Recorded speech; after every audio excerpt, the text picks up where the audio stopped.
En el CMD, cuando yo, por ejemplo, eh, esperen, me perdí. Listo.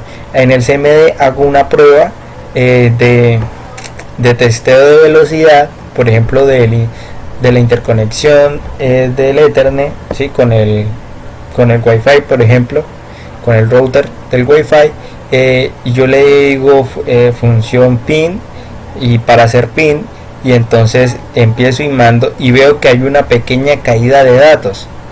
Bueno, a eso es a lo que se refiere esta función RDTR. ¿Sí? Ella me recupera esos datos que se pierden en tiempo real. ¿Por qué no la vamos a ver acá? Porque muy probablemente pues ya es cuando uno va a montar un sistema sofisticado de una base de datos, y ya tiene, pero no una base de datos normal, ya uno tiene un servidor propio, y entonces esa base de datos está enlazada al servidor para que me guarde los datos, no sé, que sea una página de ventas como Zara, ¿sí? Entonces ahí él me guarda los datos de los clientes, ¿sí? Y de pronto en ese lanzamiento de datos haya pérdidas, ¿sí? De dos bits, no más. Entonces ahí es donde entra esta función a recolectar esos datos, ¿sí? ¿Cómo funciona? Pues necesito decirle primero el programa y la identificación del programa, proc ID. Después le tengo que dar el servidor que estoy usando. Si yo tengo acá en mi casa unos servidores y los agrupé bajo el nombre de no sé, Pepito Pérez, entonces acá pongo servidor Pepito Pérez.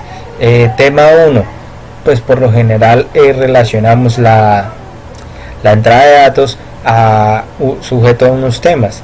Entonces tema 1 es simplemente para tema 1, y tema 2 pues simplemente es para que le indique yo a la máquina cómo tiene que guardar esos datos. Listo. No tengo servidor, no tengo el programa.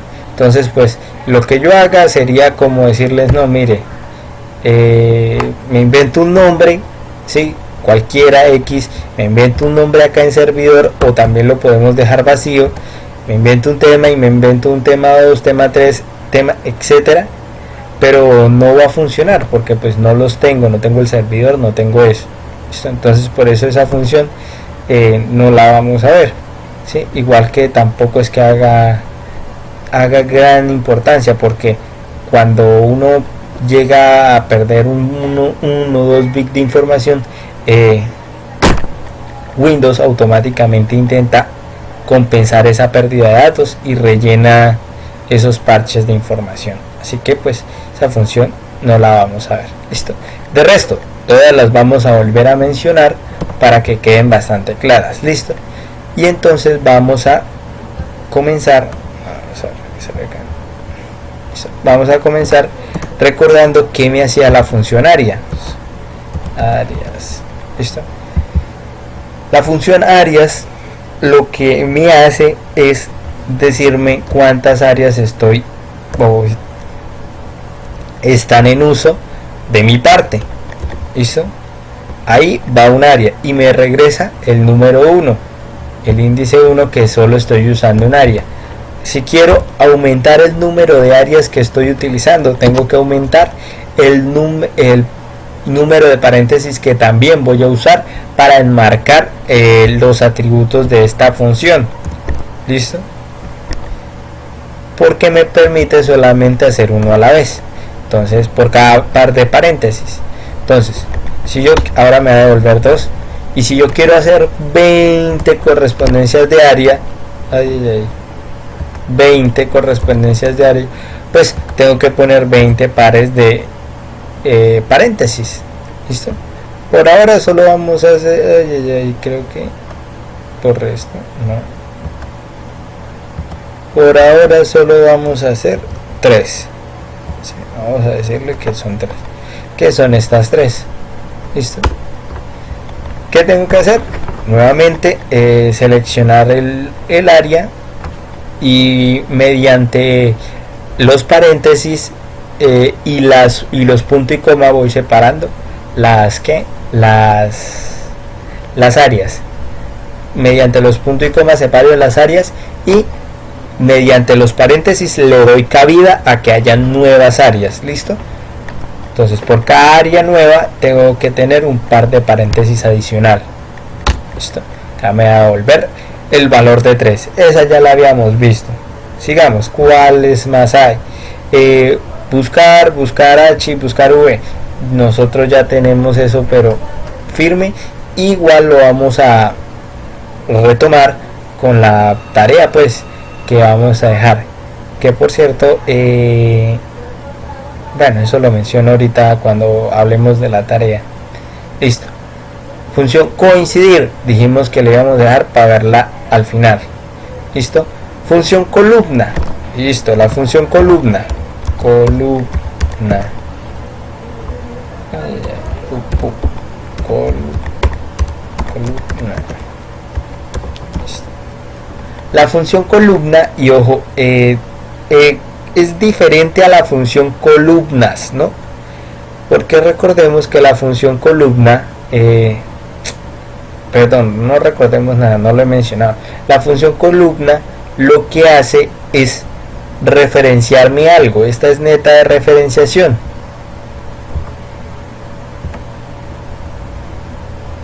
Es neta de referenciación. ¿Y qué yo hago con la función columna? Pues simplemente referenciar en qué columna está. ¿Listo? Es más, si quiero, voy a borrar esto y la voy a dar enter. ¿Listo? ¿Sí vieron?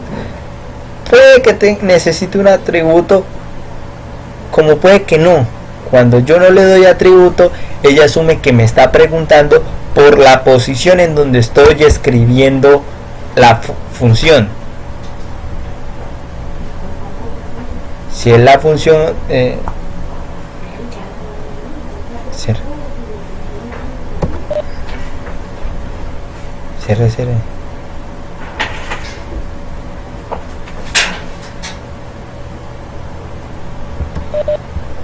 Entonces, acá escribí la función columna en la columna A.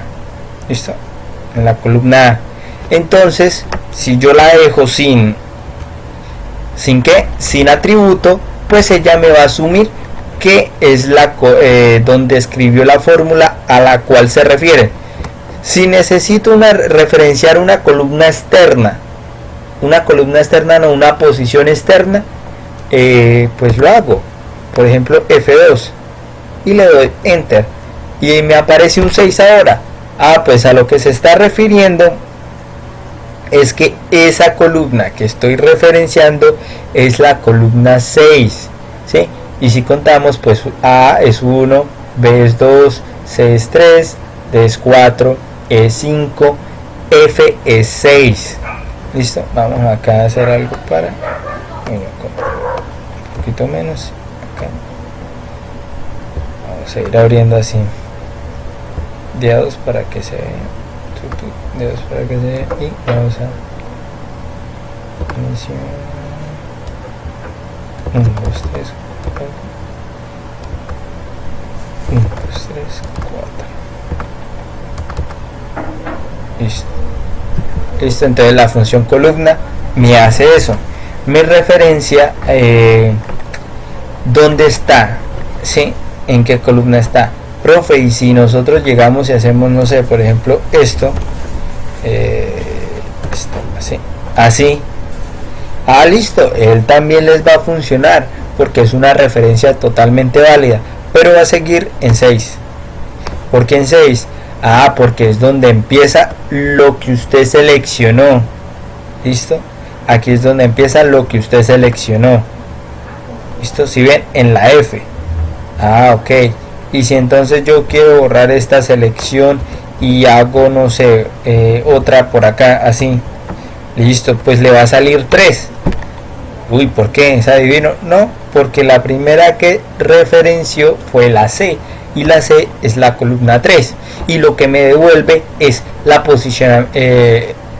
posicionamiento de la columna. ¿Listo? Entonces a eso se refiere la función columna. Vamos a dejarla sin atributo y no sé,